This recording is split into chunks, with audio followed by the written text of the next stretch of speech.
Bonjour, madame. Bonjour, monsieur. I hope I do not disturb you. Why, of course not. He's not disturbing us, is he, Oakley? No, darling.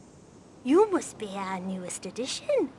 Mr. Hercule Poirot, the famous detective. You recall me telling you he would be joining us, Oakley? Yes, darling. I am Mrs. Carrie Gardner. This is my husband, Oakley. Very pleased to make your acquaintances. Are you enjoying your stay on the island? Very much. It's so peaceful and relaxing. So far from the cares of the world, isn't it, Oakley? Yes, darling. This is an interesting spot. Yes, isn't it? Not as much wind, I think, as the terrace above the bathing beach or over at Sanctuary Cove. Oh, look, Oakley. There goes Miss Brewster again. Can't think where she gets her energy. Our fellow guests seem most charming. You think so? Some are, of course. Others, well, I wouldn't like to say, but I was telling Oakley just last evening that Stewart woman is paying quite too much attention to Mr. Redfern, wasn't I, Oakley? Of course, having run a theatre, I'm well aware that actors aren't like us. They have different standards. Lower standards. Yes, darling. And you should have seen Mr. Marshall and Miss Darnley laughing and joking yesterday. Everyone thought they'd just met, but apparently they are old friends. What business are you in, Monsieur Gardner? Oakley is retired, Mr. Poirot. He was manager and owner of the Lake District's best-known theatre company.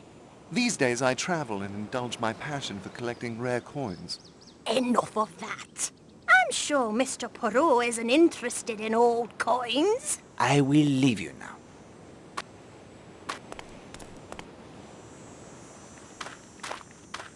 Eh bien, if you insist, we will eavesdrop yet again. What a funny little Frenchman he is. Frenchman? It's hard to believe he could be the wonderful detective they say he is, isn't it, Oakley? Yes, darling.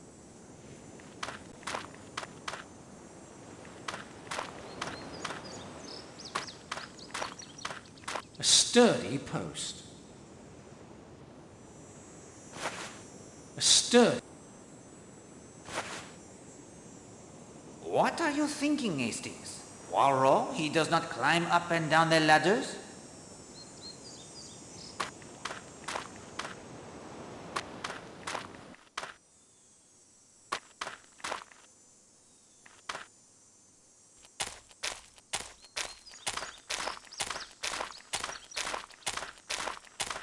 Hello!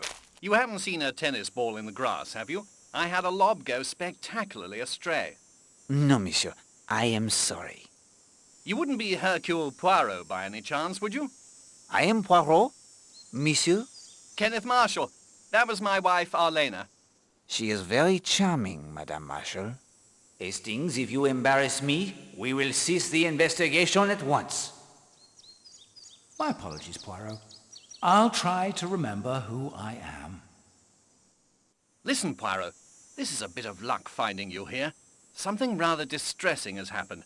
Since our arrival here on Monday, Arlena has received two, what I can only describe as threatening notes. Do you have the notes?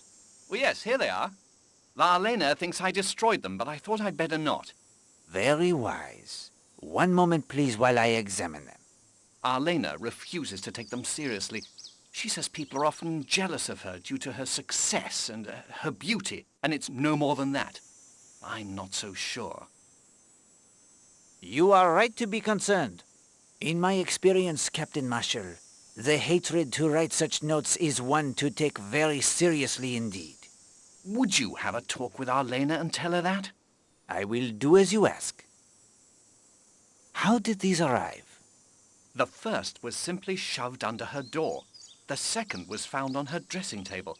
Mr. Poirot, her door was locked. When did Mrs. Marshall receive these?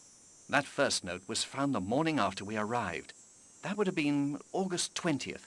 The second appeared yesterday. Knowing you are investigating has eased my mind enormously. Captain Marshall, I will do what I can to assist you. But if I am to be successful, I must enjoy your wife's complete cooperation. I hope you can succeed in convincing her of the gravity of the situation. If you'll excuse me, I have some letters to type. He has some letters to type? He seems unaware of the significance of what he has said. How many typewriters can there be on this island? Seems more likely Miss Darnley's typewriter was borrowed to write the notes.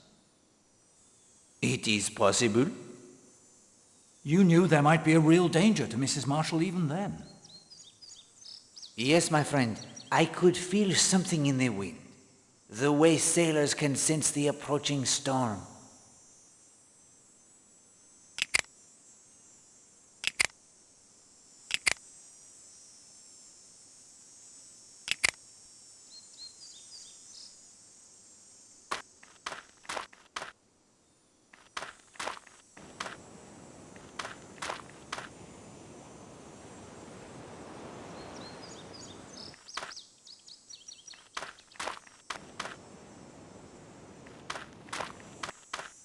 This is a useful point to measure the time it takes to reach Cutter's Cove, the spot that will be the scene of the murder.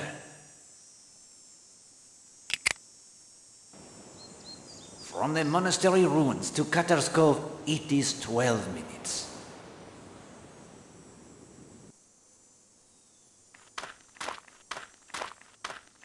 Curious, isn't it? It was an oar, I believe, planted quite securely in the ground now. I can't shift it. I'm Stephen Lane. Hercule Poirot. Ah, the detective. Maybe you have a theory what it's for. Without more evidence, a deduction is difficult. Here you go, then. I found these near the edge of the cleared space. Chicken feathers, I believe. I think those stains are dried blood.